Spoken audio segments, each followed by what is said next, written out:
Hey, why do you hate yourself? Or the question to me would be, why do I hate myself? Maybe sometimes, maybe a lot of times, maybe all the times. What I found is that there are two kinds of people, and I fall in the second category, so you gotta wait for that. The first one is the people who hate themselves because they compare and they're always competing with this someone. Could be a friend, could be parents, could be uh, the other halves, could be, which is a rare thing, could be a celebrity, which is very common. Oh, she's that beautiful. Oh, he's that handsome. Oh, he has got that much money. She's got that much money. Which is perfectly fine. I understand. Because human beings compare because they want to be like that. They want to set this goalposts to chase. But that's fine. That's understandable. The second one is a bit complicated where I fall. Maybe a lot of you do too. The second one is not following someone or competing with someone, but it is the art of following or chasing your own invisible self, or if not your own invisible self, an invisible someone that you look up to. That's not a person, this is just a made up thing in your head, in my head, and we chase it because we feel we gotta compete with them and we gotta outrun them no matter how. We gotta do that. It's life or death. We need to beat that invisible something, someone, in quotes, and we gotta do that right now, or else we're losing. What happens to me actually in my life is that, at least in my head, is that there's invisible clock ticking. I tried to talk it with AI, but it didn't work that properly. It did in a way, but didn't fully get out. So I'm thinking of just venting out here. At least I'll get a resource to find in future. So I this invisible talk and this invisible clock in the head, which is ticking, and which says, "Oh, you're wasting your time. If you don't do, life is not, well, I'll say in this computer programming terms, an if-else statement. In programming, they teach us if-else statement. I'll give you a very simple example. If a equals to 18, print okay. If not, print no.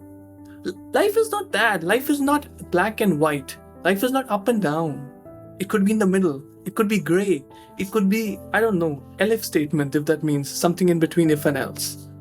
And I found that the more you try to chase this, the more that ticker runs fast. The more time is fasting, just like the ticker is running on the phone of the time that I'm speaking way too much than I'm supposed to. But I'll have to, because I need to know the answer to this question. Why is that?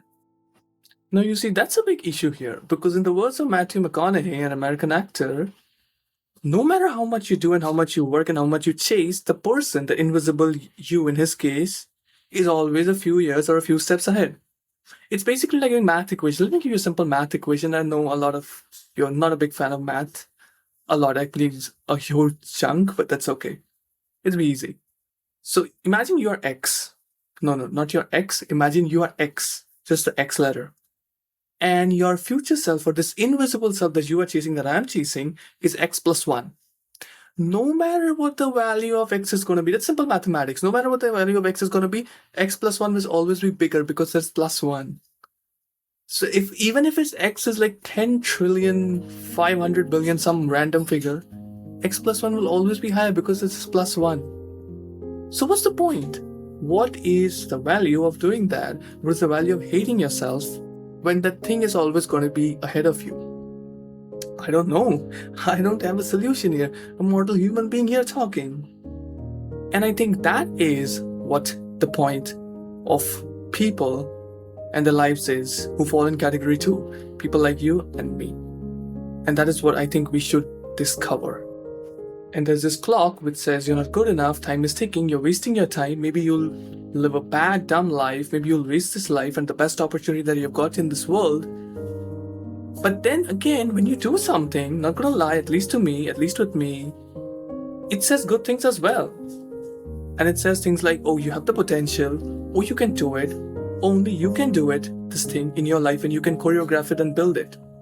So it's not an all destructive voice, it's like a very tough coach, I would say, to the least, who is tough on most times, but when you're just breaking down and you need 2 words of encouragement, he or she will give you. It's like that. And what I've said is that I've started to be friends with it. Because the moment you started to be friends with something and instead of fighting it and budging it, it becomes a part of you, and that's okay. That's okay if I don't get all the things that I want. Who in this world made this deadline that by 25 I gotta figure out everything? I gotta start having kids. I gotta have a perfect mate.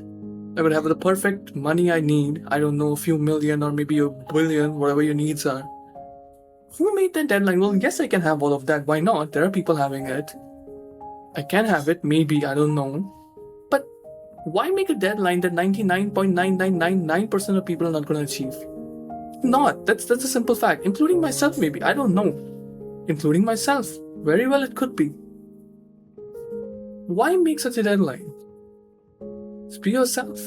No matter what they say. Follow your own timeline. That is what I've learned. Make your own deadline. What's the point of following someone else's deadline?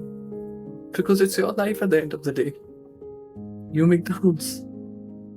Thank you. And I'll talk to you soon.